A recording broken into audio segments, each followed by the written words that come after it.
All right, so Bismillah ar-Rahman ar-Rahim. We're going to continue today the second segment of for the evolution of Muslim thinking. A few topics that we need to cover today, which is when we talk about the evolution of Muslim thinking, we need to talk about morality, we need to talk about ethics, we need to talk about what defines ethics and what defines morality, and what are the resources for that. Because when we're talking about Muslim thinking, remember, we're not talking about the creed side of it, but we're actually talking about the legislature that relates to human action.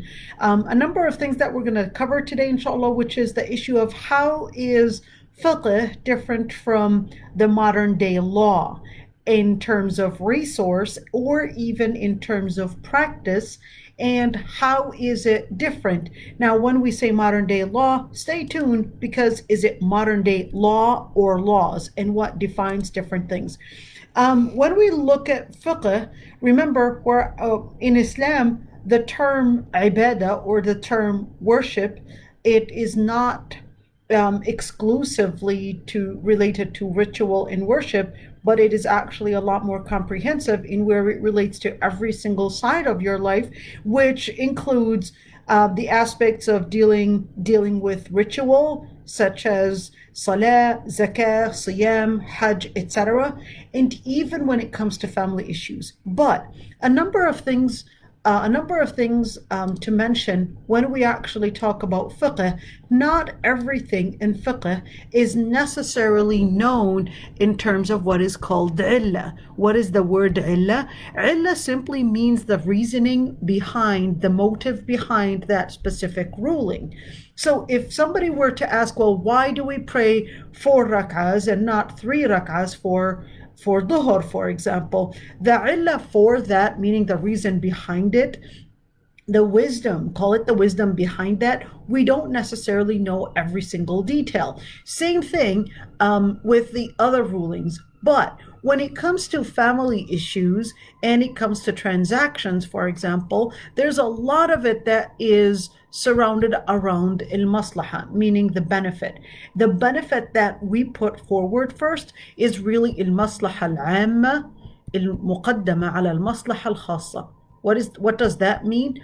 Means that the general benefit, the community's benefit, comes as a bigger priority and is prior and more important to consider than the individual priority. So we will consider taking away individual freedom pertaining to, for example, certain things, just to make sure that we have the general community is actually safe, or the different things that we would consider a bigger priority.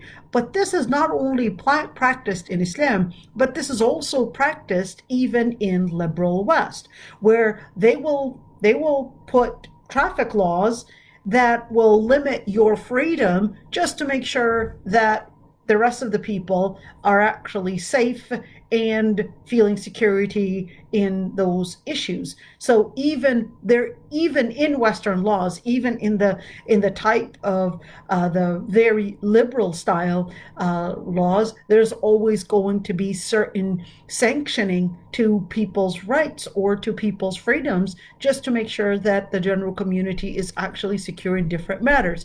But then it becomes selective. In Islam, it doesn't actually only go on freedoms, but it also puts certain conditions, because as humans, we tend to have the capacity or the potentials to underestimate, or sometimes to let certain lobbying rule what is a bigger matter or what is a more important matter. That's why in Islam, Allah subhanahu wa ta'ala had set general rules that don't actually change regardless of time, day, age, or whatever necessity. And those are actually the things that are considered or pointed out in text, in nas. So in the text, there are certain things that may actually point to us il-illah, the reason why such a ruling was ordered, but other matters it may not actually point out as to why that ruling is such and such. For the issues that have a specific illah, that is, we know the reasoning behind it, that's when somebody that is specialized in fiqh might actually look around the reasoning behind it. Let's give an example. Right now we're hearing a lot of people saying, well, the reason or the illah behind hijab is because at the time the Jews were attacking the Muslim women or whatever it is, and therefore there's no harm, and women can right now, walk in at least not dressed appropriately and still be safe. So therefore, it was all about bringing safety. Now women are safe, therefore let's take off the hijab. Well, here's one thing. First of all, that illah is not behind the ruling. That's wisdom. That's the hikmah. The wisdom behind something is different than the illah. Al-hikmah meaning the wisdom, but al-illah would mean that as long as that particular problem exists or that particular issue exists, then therefore that ruling will remain as long as that particular issue exists. But what we see in the ayah is that it was talking about certain hikmah. It was talking about the wisdom that women, for example, that this is better for them to be known so they won't be harmed. But it didn't necessarily, first of all, that wasn't the only ayah that was revealed relating to hijab. Second of all, is that ayah was saying that this is part of the hikmah, that this is, just something to secure, something to bring in more security for women. But that doesn't mean that if we had police officers patrolling rapists and patrolling all these people, that women can simply take off their hijab, because that was part of the hikmah and not the illah. How do we know the illah and the hikmah? That is the science in where we study the science that is called usul al-fiqh. Usul al-fiqh would go in details to look at the terms, to bring evidence, and to even prove that those terms are really speaking in terms of illah or hikmah. So when we are right now getting these pseudo faqih or whatever that are coming out on YouTube, TED Talk or whatever, and giving us fatwa that yes, we can take off our hijab, and here's the reason behind it. They simply lack one little piece, which is the introductory of learning fiqh or usul al-fiqh. Now, to move forward, when we speak about fiqh, this actually relates to every single matter in Islam. It relates to family issues. It relates to the aspects of dealing with engagement, marriage, divorce, child custody, or even when we talk about inheritance, the other part, which is transactions. When we talk about transactions, we're actually talking about transactions, businesses, whether on a global level or even on a small city level or one person between two people together. These financial relations within a Muslim community and even non-Muslim community. Now, when we look at all these different issues, we see some of the things that in order to speak about, let's say, morality in family relations, morality in transactions or in economy and how we run business, or even in politics, or even in understanding peace, war, international relations, you have to study fiqh. Without fiqh, then you're going to be basing all those different opinions just based on your own perception, which a lot of times can be affected and influenced with the different pressures around you, thinking that, well, this is making sense, without you realizing that you were actually indoctrinated to believe that that is what makes sense. So why study fiqh? Well, as a Muslim, you can't really be a Muslim unless you actually free yourself, you free your thinking. So you want to free your thinking, your perspectives, You want to free your actions and make sure that they're actually all submitting to God Almighty and not submitting not to other people's theories or perspectives or even your own whims and desires, but are actually submitting to the wahi, to Allah subhanahu wa ta'ala. Now remember when we said that epistemology in Islam, it's either dhan, or it's dhan, speculation, or it's hawa, or it's desires,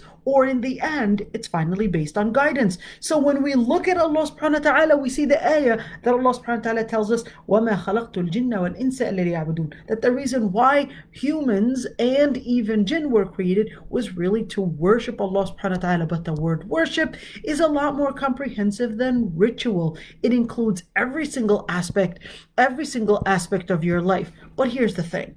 So when we say fiqh, you said it includes every single detail of life. You said it includes international relations, and it includes husband and wife relations, and it includes even every single matter in our life. So what's the difference between deen, fiqh, sharia, and law? Doesn't law do the same thing? And doesn't sharia do the same thing? So what is deen, and what is fiqh, and what is sharia? How are they each different? So in order to answer these questions, it's very important to understand that when we're talking about just a technical introduction, the deen is the religion. So when we talk about deen, it includes, it's a very comprehensive word. It would include your creed, your philosophy relating to life, akhirat, God Almighty, angels, purpose of life, etc. That would talk about, the general understanding of religion, each and every single aspect of life, whether that pertains to your own understanding of the unseen or whether we're talking about action. This is deen. All right. And regardless, so deen would include whether you or the person is an atheist. Even atheism in Islam is considered a deen. Why is atheism a deen? Because you have an understanding about God Almighty, whether you believe that he existed or he doesn't exist. In the end, you have an understanding of what this life is about, the cosmology and how this whole world started. And you will also have your own theory about how people should relate with one another. Whether you believed that people are simply matter in motion, or whether you believed that people know there is a purpose and we have to make a purpose, which is called existentialism, then you still have a deen. That's still considered a deen. So Sharia, on the other hand, is a little different because these terminologies, by the way, they did change with time. So the Sahaba, they didn't understand fiqh, or at least the term fiqh, the way we understand fiqh today. Does that mean we're creating a new term? And does that mean we're making up things in religion? No, it doesn't. So bear with me to see the difference. All right. So when we talk about fiqh, no, the word fiqh did actually exist. And so did the word sharia. It existed in the Quran, and it even existed in the hadith. These terms were not made up. But later, there happened this evolution in where the science of it became specifically known to a specific kind of science in studying Islam. But the word itself was actually there. So does the technical part of that science, did it actually exist during the time of Sahaba and during the time of the Prophet ﷺ? Absolutely it did. So let's see it. The word Sharia, generally, let's see. The word Sharia, generally, Allah subhanahu wa ta'ala actually says, ثُمَّ جَعَلْنَاكَ عَلَى شَرِيعَةٍ مِّنَ الْأَمْرِ فَاتَّبِعْهَا وَلَا تَتَّبِعْ أَهْوَاءَ الَّذِينَ لَا يَعْلَمُونَ. Allah subhanahu wa ta'ala says, ثُمَّ جَعَلْنَاكَ, then we made you on عَلَى شَرِيعَةٍ مِّنَ الْأَمْرِ. Then we made you, in other words, we guided you to following عَلَى شَرِيعَةٍ مِّنَ الْأَمْرِ, to follow a certain path. The word Sharia literally means path. The word Sharia actually comes from the word and the term Sharia to mean a spring. So the person is following like a spring, and that's a spring of water. And this spring of water became later known and refer to Sharia meaning the spring, the pure spring that all the different prophets were on, which is the spring in how they took their understanding of life, how they walked their path to understanding the world around them, and that's exactly Sharia.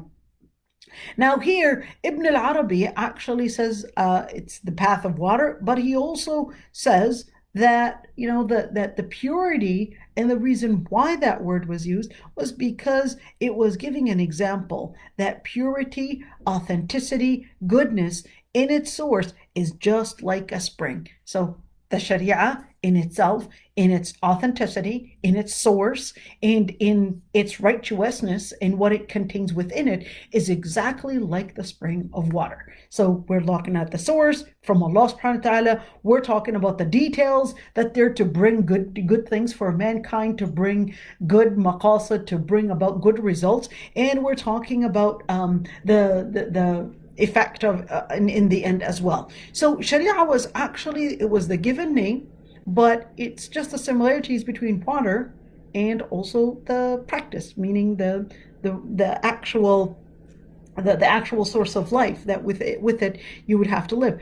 But here's one thing. Although it technically means that Allah subhanahu wa ta'ala set a pathway and obligated that people would follow it, but in the end, that Sharia includes every single side. So it's this more comprehensive. So when we say somebody is specialized in Sharia, that would more be that comprehensive term that they studied fiqh, that they studied tafsir, that they studied hadith, that they studied all these different sciences that relate to understanding Islam.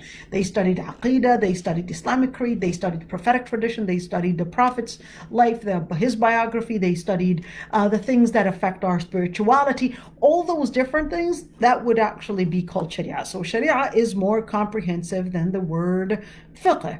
Well, let's see.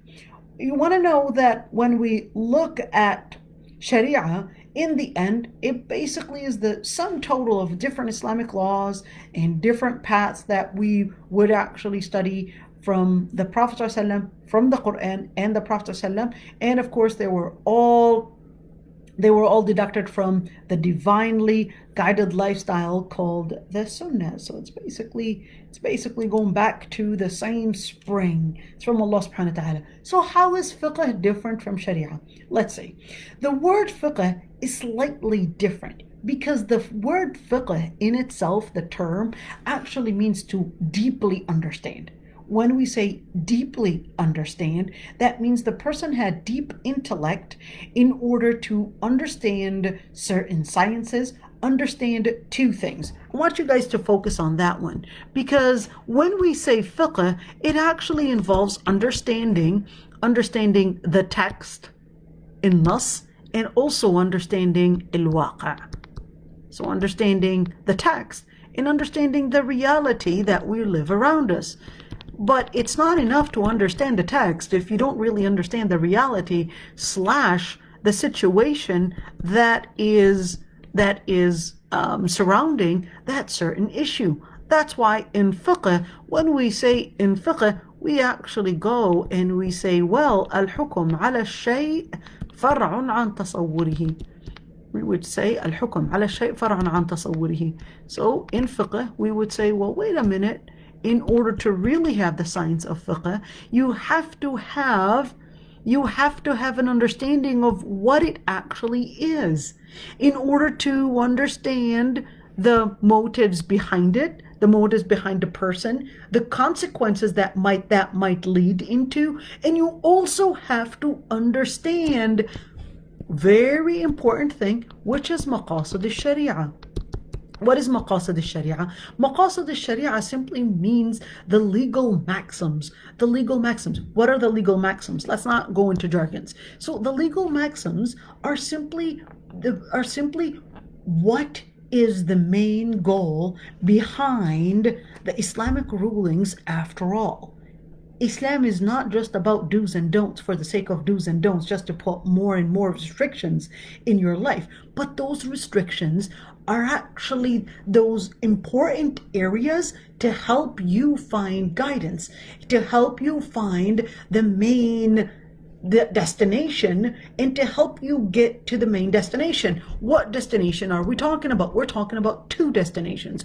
One, guidance in this world, which is sa'ada, which is happiness, and let me slash stability, and the other part, which is guidance in the akhirah. So it's about this dunya and it's about the akhirah. So never view that these restrictions are just for the sake of mere restrictions, just to see if you were going to abide by it or not. Absolutely not.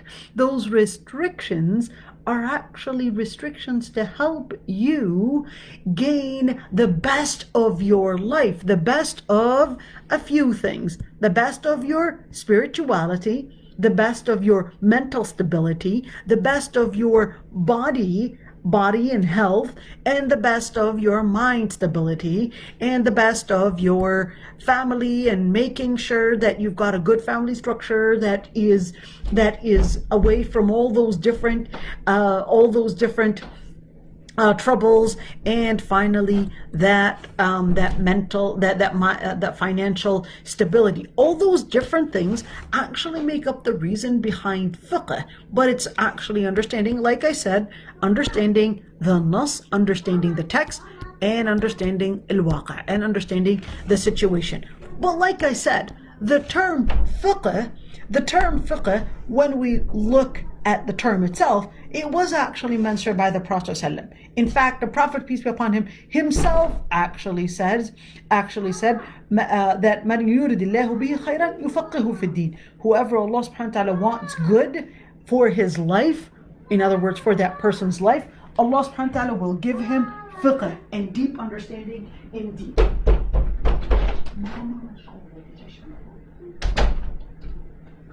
That Allah subhanahu wa ta'ala will give him deep understanding in deen.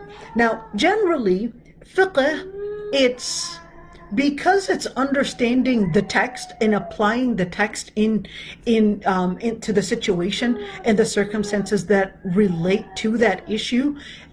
It's very important to understand the text and also understand the situation.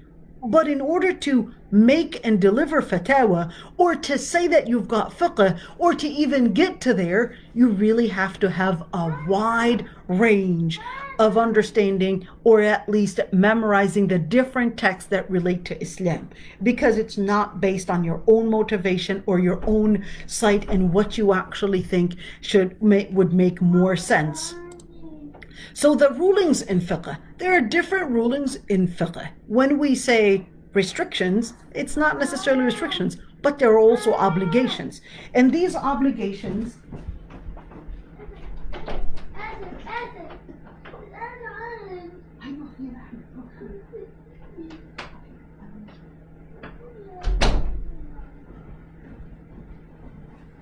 So when we say the different rulings, what rulings are we talking about? So, of course, when you want to make an action, every single action, Oh, I am actually speaking, and can everybody hear me? Just wanted to make sure that everybody's hearing me. So if you're hearing me, just say something that you're actually able to hear me. All right. Yeah, we can hear you. Okay, so it seems like somebody from their end, something happened. So you might want to log off and come back. Inshallah, maybe that'll bring the sound back again. All right, so when we say the rulings of fiqh, in every single action, you're either going to do or you're going to not do. You have to make a decision whether to do, to abstain, or to do otherwise, because that's what our life is all about. It's about making decisions, and that's the main reason why in Islam we're actually living around this whole issue called taklif. The whole surrounding of your life is really to bring about the test. But in order for you to be tested, there are a number of tools that pertain to it. Number one is that your mind. Are you understanding? Are you in full mental stable state in order to understand the ruling and know how to apply it and understand the consequence. But here's one thing, is that not every, I put a post a few days ago that not every mental illness is going to be considered that the person is sinless. Just as not every single sin would mean that we're going to look at the aql part, because there are certain things that would relate to the person himself, and aql in this situation would mean mind, would mean the ability to understand the ruling. So in this situation, when we look at aql, we're going to look at how much do they understand, how are they able to implement what they're understanding, and finally, is this a constant and a stable matter? So when we look at somebody and their aql, we're going to look at number one, which is al-junoon. There's al-junoon, and there's al-junoon al-mutbiq, and there's al-junoon ghayr al-mutbiq, and there's also al-ata. Those are three different things. Al-junoon al-mutbiq would mean that person totally does not understand, cannot comprehend what you're saying and what that order means, and doesn't understand the consequence. They totally don't understand it. This is junoon mutbiq. This is like saying this person is totally disabled in their mind. But the ghayr mutbiq, which is a lot of those different cases that we get in where the person they do have a mental disability, but that mental disability does not mean that they don't understand the world around them. They understand the world around them. They understand. In fact, they can get the driver's license. They can go around. They can deal with a lot. They can talk to you. They're understanding. They will do certain things that are right and certain things that are not right. Depression, bipolar, schizophrenia, autism. We got different wide spectrums of autism, and the list goes on and on with what we call a mental disorder. But the mental disorder, like I said, it is all dependent. How much does that person understand, and how much can they not understand?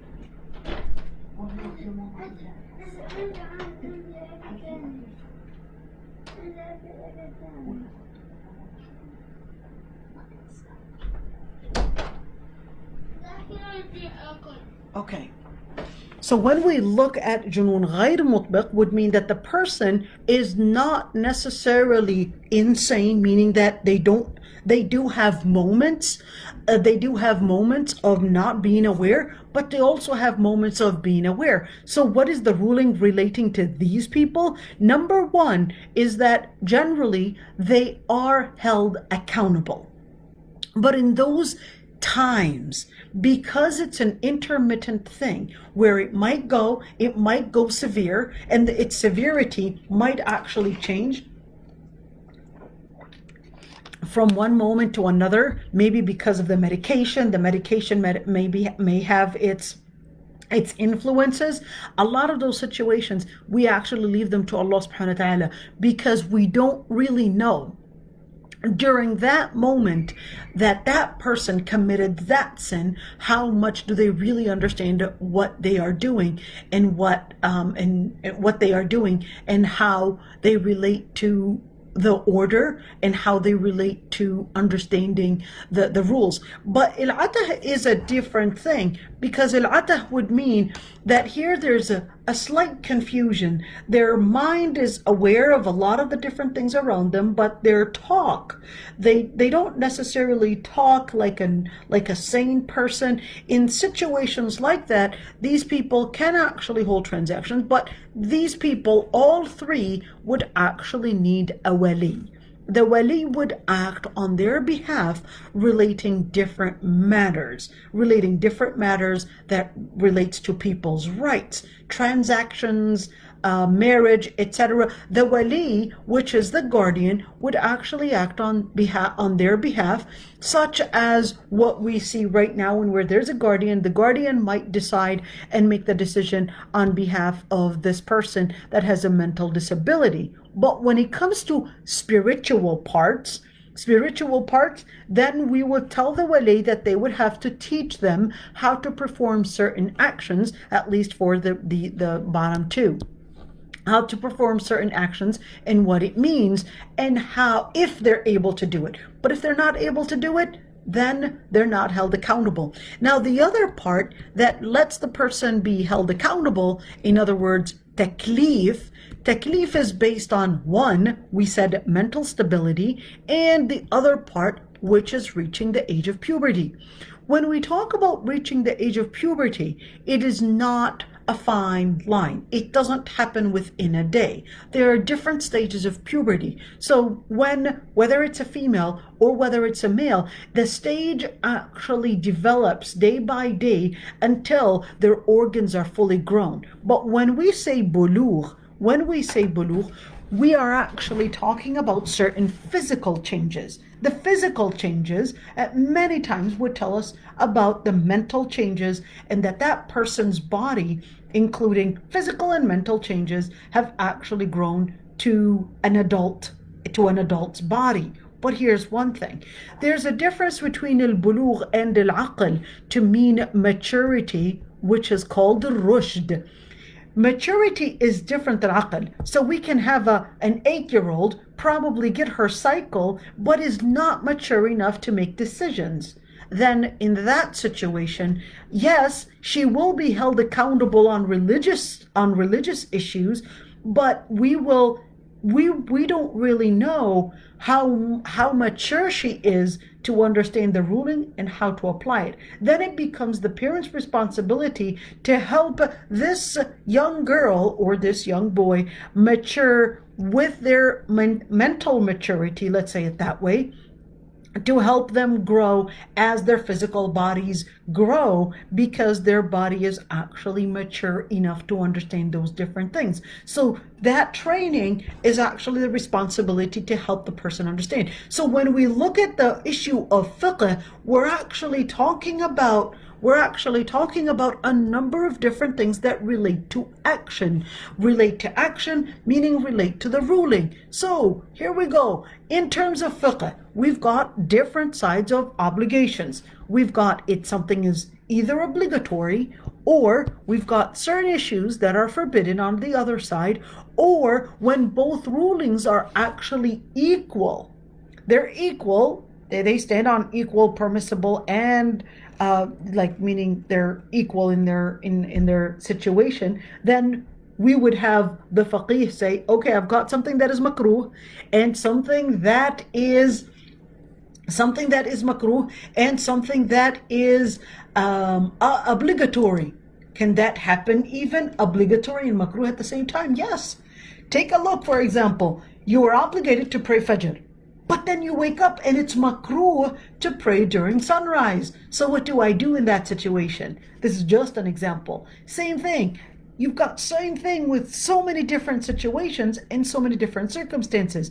But when we talk about fiqh, we're actually talking about the ruling, sharia itself. Which sharia would mean not the street, but sharia would mean that God Almighty, He is the one that is here regarding something as permissible, regarded obligatory, whatever the ruling is. But here's one thing, is that you want to remember that fiqh, when we study fiqh, we don't study if the person is kafir, Muslim, etc. We study to actually look at their ritual, their transaction, their habits, crimes, all those different areas, just to see and study should and is that person accountable or not. And there's another thing, is that certain matters, the person may not be held accountable, but there's something called حقوق العباد. The person may not be held accountable in the eyes of God Almighty, such as an insane person, somebody that has a mental disability. They broke the neighbor's glass, they smashed their neighbor's car glass or the windshield, whatever it is. All right, this, you can't say that child is mentally disabled, because in the end is that there are people's rights, and then the adult, the guardian, is actually held accountable, and you have to compensate these people for the damage that was done. Now, when we study fiqh, remember, we're actually studying people's actions, and at the same time, there are certain things that relate to it. But every single thing that we study is all really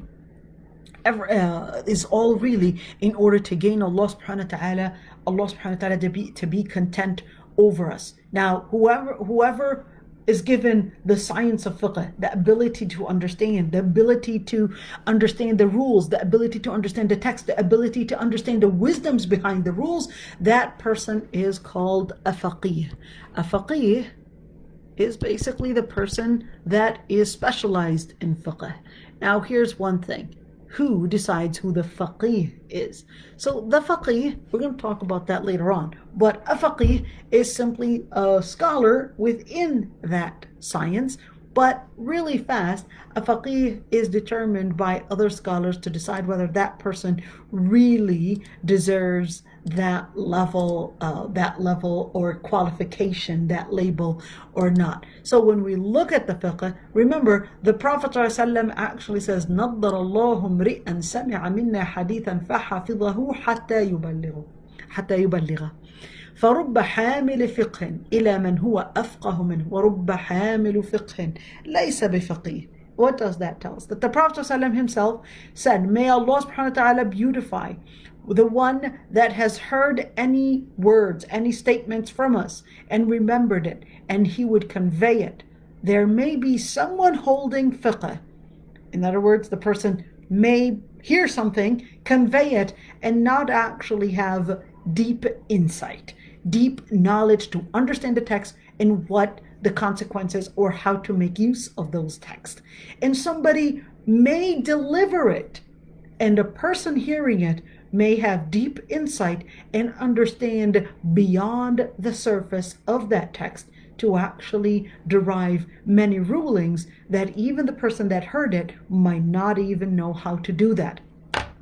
And this hadith indicates that a faqih is a person that has deep knowledge in understanding the religion and was able to reach a level to derive deep understanding behind the different rulings. Now, when we look at the history of fiqh, it's very important to understand that the Sahaba themselves, they definitely had the understanding. The word fiqh is a very classical term. It's not a new term at all. And the Sahaba themselves, they did understand what it means to have the fiqh, but it's really important to remember that the term itself did go to different stages, and it's totally different than what it means today. Well, let me correct that. Not totally different, but more, what is the word? But it became more specific to a certain science. Unlike before, it was more meaning that it is a general deep understanding of the religion. And later it became more specific. So not very different. Did they have the understanding that we have today? Yes, they did have the same understanding that we have today when it comes to deep understanding of the religion, and deep understanding to the point that it's scrutinizing the words and what those words mean. How is fiqh different than law? This is a very dangerous question. We're going to get to there, inshallah. And when we say, how is fiqh, and here's the Sahaba part, they distinguished fiqh. And of course, let's just take some of those cases where the Sahaba themselves had a different or had a very similar understanding of fiqh. And there was the story where Umar ibn al-Khattab actually wanted to make an oration, wanted to make like a ceremony during the time of Hajj, and it was concerning something very important. But Abdul Rahman ibn Auf, who was also one of those Sahaba that were promised Jannah, he actually said the season of Hajj joins the mobs and the demagogues. In other words, it joins everybody. Not everybody you see in front of you, even if they have a beard, they're wearing a hijab, it doesn't make them qualified in order to speak about the religion matters. And here, Abdurrahman ibn Auf said, I think it's best to wait until you reach Medina and discuss it with those that have fiqh. Here's the word that he used. This is a quote. He said, wait till you reach Medina and then there you could discuss it with those that have fiqh, meaning that when we discuss fiqh, not everything necessarily, it doesn't mean we're hiding things in the deen at all. Not at all. In fact, the books of fiqh are available, they're open, anybody can grab the book. But it's really important that the person that is reading them and the person that is deriving rulings from them actually has the keys to understanding. Are we hiding something? No. It's exactly like if somebody were to have books on pharmacy. You can have pharmacy books, and these pharmacy books, you may have them in your closet. You may open them and actually read certain things, but you may read a name of a medication, and you may be able to read it, and you may understand certain things, but using it in the wrong way is definitely may lead to dangerous things. So not because you knew how to read the word and not because you understand or understood some of the sentences, it doesn't make you qualified to prescribe a medication or even to take it, because it can lead to probably even a fatal consequence. That's exactly the same thing. Not because the person is able to read certain words in Arabic or certain terminologies, it doesn't make them scholars of fiqh. It doesn't make them scholars to the point that they can actually prescribe a ruling or even, let me use, prescribe a fatwa. If you don't have the knowledge and the tool to understand deep Arabic or to understand classical Arabic, to understand the Quran, to understand those ayat that may seem contradictory at times, to understand which ayah was abrogated, nasikh, mansukh, etc., you may come about, which is what we're going through today with people making these fatwa that were extremely unheard of. And then the layman would think, wow, these people are right now bringing about fatwa, and look, they're actually quoting Quran and Sunnah. And here it is. The person that is specialized is just going to say, لو كان اللطم حلالا للطمت. If only slapping my face was allowed, I would have done it. Why? Because it would be exactly like the person that is going to medical books and thinking that, wow, I'm so smart, I can right now diagnose. And in the end, just because you've got a hold of those books, it doesn't necessarily make you specialized in those. It takes a lot of training, it takes a lot of specialty, and it takes a lot of years of memorization and learning to be able to be qualified to get to that point. But unfortunately, in our day and age, what we're seeing is that in every single field, and I wrote an article once, it was called Islam, the hijacked science or something like that. And unfortunately, the Muslims are the first to hijack Islamic studies, and unfortunately, no one would dare to prescribe a medication or even diagnose any illness. But when it comes to somebody's deen, everybody becomes all of a sudden the expert to give out fatwa. And right now we're seeing people come up on TED Talks, people going out there and even giving fatwa and totally out of context, totally misunderstanding and misreading the words and misquoting the words and misquoting the hadiths and taking everything, totally scramble it up. And unfortunately, that's what we're seeing today, and then that's what's bringing in a lot of the misconceptions. All right, so when we look at the term, the Sahaba themselves, like I said, understood the term, but how is it different than law? How is fiqh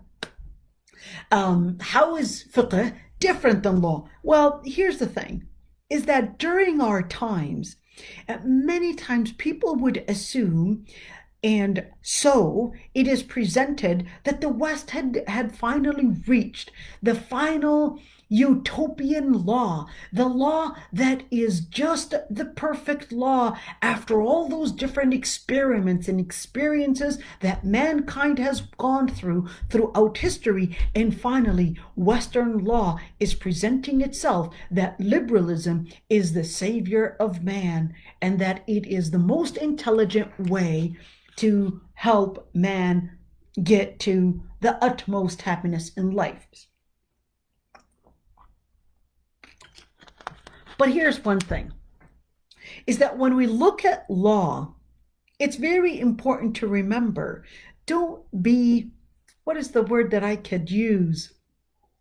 Don't be too simple, let's just use a simple word, in thinking that West or liberalism has made up and have come or have all agreed on what saving mankind or what civilization looks like.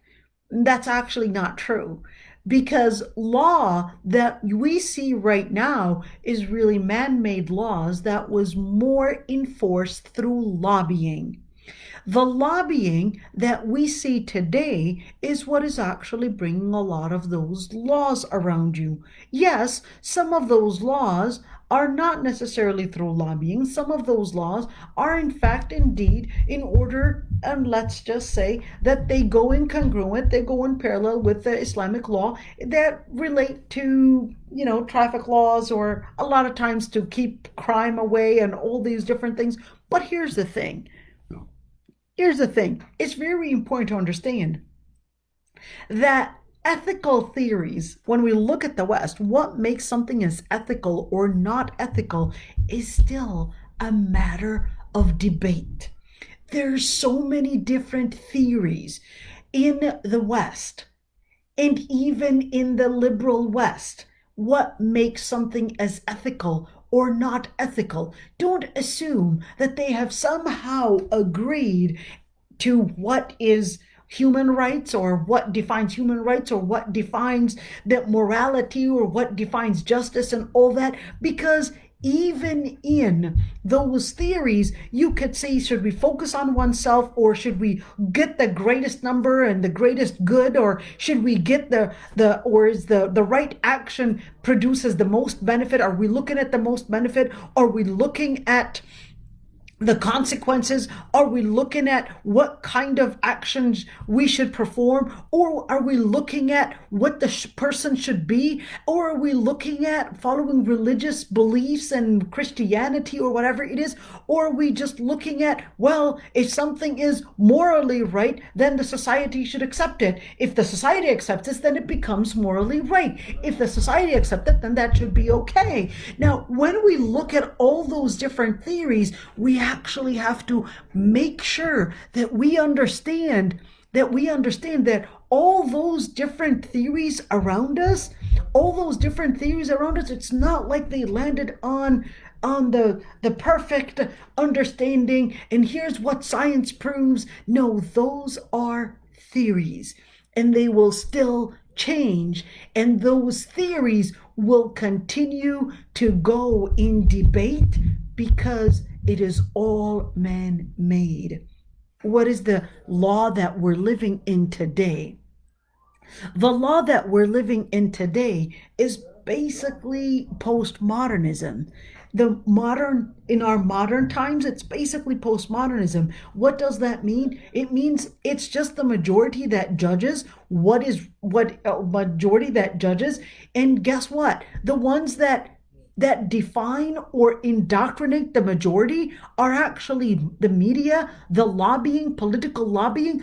All those are going to be the ones that are indoctrinating the majority without us realizing. We're seeing schools, from the school age, the children are being indoctrinated to take a certain stance on what human rights should look like, what freedom should look like, what dress is appropriate, what modesty is considered as good or enough, or too little, or too extreme, and the list goes on, or what the relationship between man and woman, man and man, etc. All those different things, they're actually being being taught to us, and we're being indoctrinated and thinking that, well, this is what makes sense.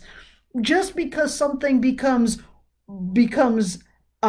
practiced by so many people and later it becomes the morally acceptable behavior, it doesn't necessarily make it so.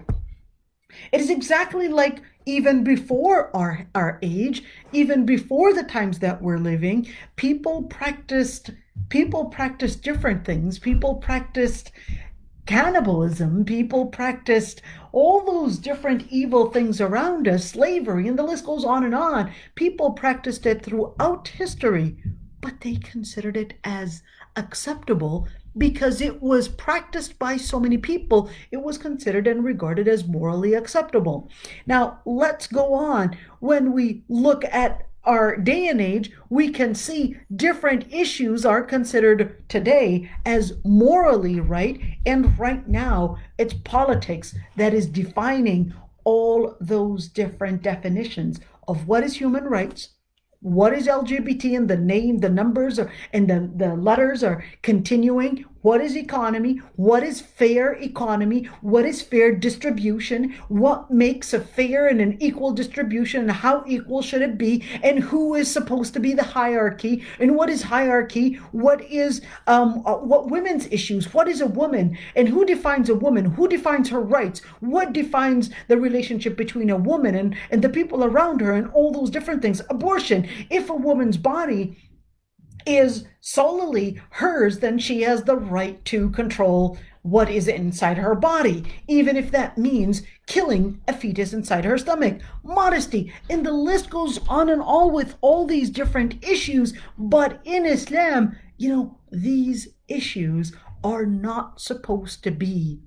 These issues are not supposed to be and cannot be defined and determined by man, because man lacks the potentials and the data to understand, one, the purpose of life and what is even good for that person. And of course, we lack data to understand the consequences of those decisions or the laws that we're making. If we make a certain law, are we yet going to still wait what the consequence might look like and say, well, 30 years from now, oh, this has proven to bring about harm. Let's change it a little bit. Let's modify it. And then we end up modifying probably in the wrong direction. And that's why Allah subhanahu wa ta'ala actually says, وَمَنْ أَعْرَضَ عَنْ ذِكْرِي فَإِنَّ لَهُ مَعِيشَةً ضَنْكًا. Whoever distances himself away from the dhikr. The word dhikr is basically sharia. The word dhikr is basically the Quran, is basically the path of Allah subhanahu wa ta'ala. فَإِنَّ لَهُ مَعِيشَةً ضَنْكًا. Then they will have a life full of dhanka. The word dhanka just simply means to lack stability, to go into a lot of turbulences without you realizing. Even if you say the word dhanka, you will feel it even in your mouth and see. So in Islam, because Islam does not depend on the age of relativism, where everything is relative and therefore humans are the center to define right and wrong.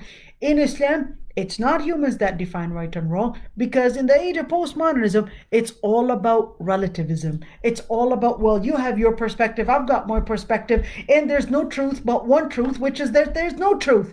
And this is the age of postmodernism. So in Islam, no, it considers that when we talk about legislature, we're talking about a whole understanding, a whole set of laws, a whole path in order to get to a number of principles. And those principles or those legal maxims actually go within a set of categories. They're all to protect the life of the individual and also the community, and in order to make sure that it is far away from any type of corruption, any type of threat that might harm or bring about a disorder or an injustice to these five vital needs. The necessity in the order in where the deen or the natural system and beliefs in the way of Islam is basically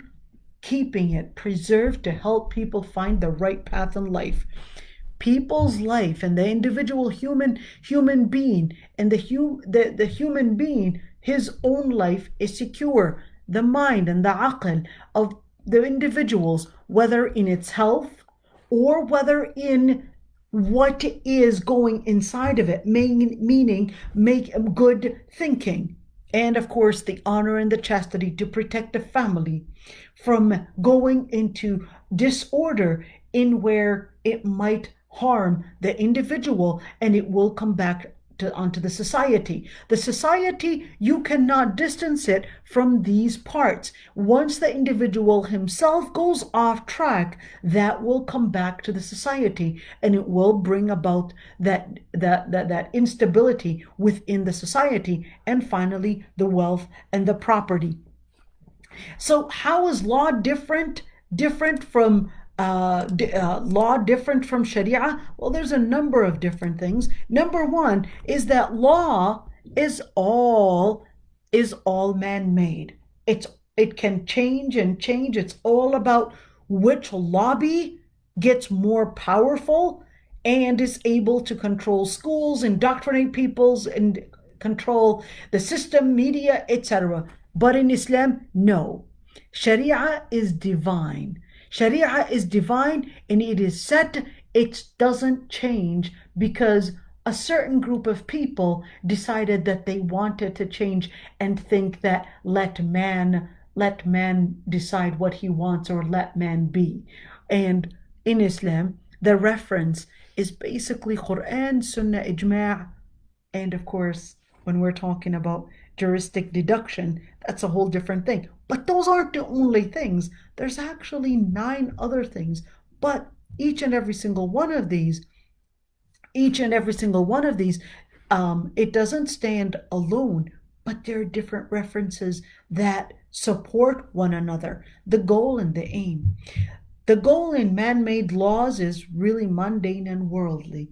It's about fulfilling individuals' entertainment and pleasure.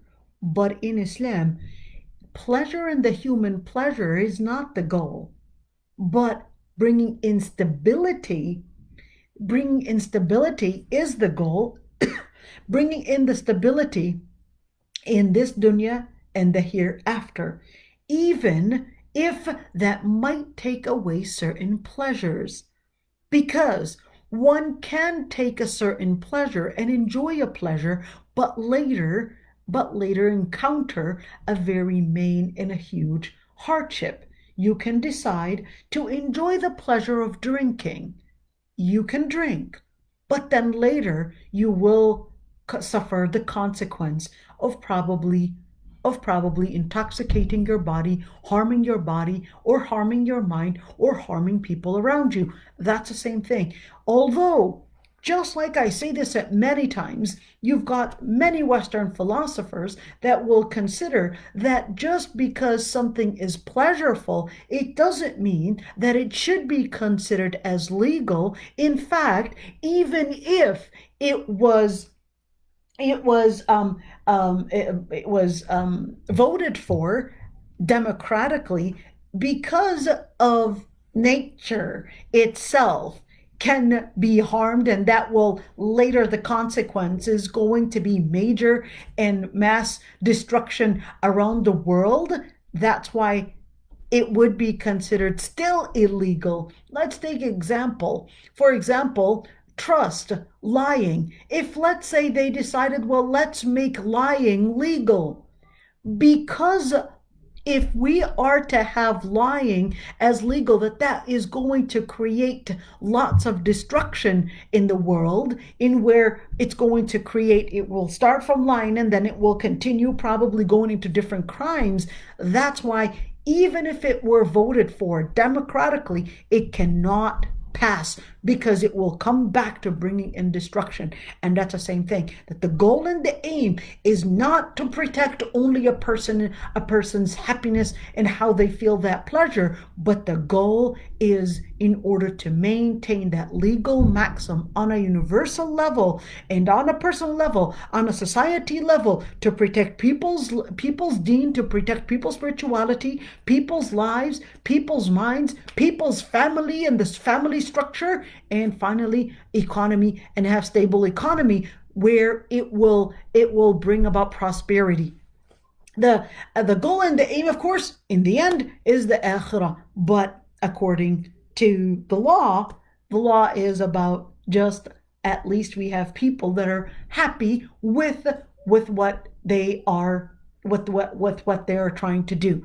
The other part, which is the continuity and evolution in man-made laws, they're all normally temporary, and they only suit a certain period of time, such as immigration laws. But for Sharia is different because the goals and the purposes are not capable of changing, even though it is flexible. There are certain things that can change, just like the there's a maxim in Islam that says لا ينكر تغير الأحكام بتغير الأزمان, that we don't deny that there are certain laws that might change, but in fact, most laws, they do have, let's call it, they do have a set of foundations to help those laws to preserve the main legal maxims that they were revealed in. The main legal maxims, the legal maxims themselves, are actually holy in Islam. And we're going to end right here for today. And if somebody has any questions, you can go ahead. Somebody said, faqih in Morocco is something else. May Allah guide us. Like how Hafiz change can be anyone that memorized the whole Quran without understanding. Well, faqih, in Islam right now, it has a different definition. Lying did become legal. It is called good marketing and persuading. Well, that's a different narrative, but it still is considered as illegal. So that's a different narrative. So, but they will all still agree that that lying is illegal. All right. If anybody has any questions, you can go ahead and put your questions out there, inshallah. Nobody has any questions? All right. So we'll continue this class at least. Next week, inshallah, we will be, let's see what we'll be talking about next week. We talked about the differences, who's forming the rulings, and we'll also talk about what are the resources of fiqh, and what about culture?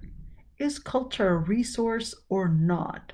When does it become a resource, and when does it suffice to become a resource? And of course, is hadith human talk? And when we talk about hadith, what is hadith? Is it even a resource? And why would it be a resource? Why can't we just depend on the Quran as a resource, and that's basically it? And if hadith is a resource, so why are Muslims taking from weak a hadith after all, if you know that it's weak? And why did they even classify that? Why did they classify weak hadith and authentic and hasan and all those? And what if we do have a weak hadith? So what does it mean?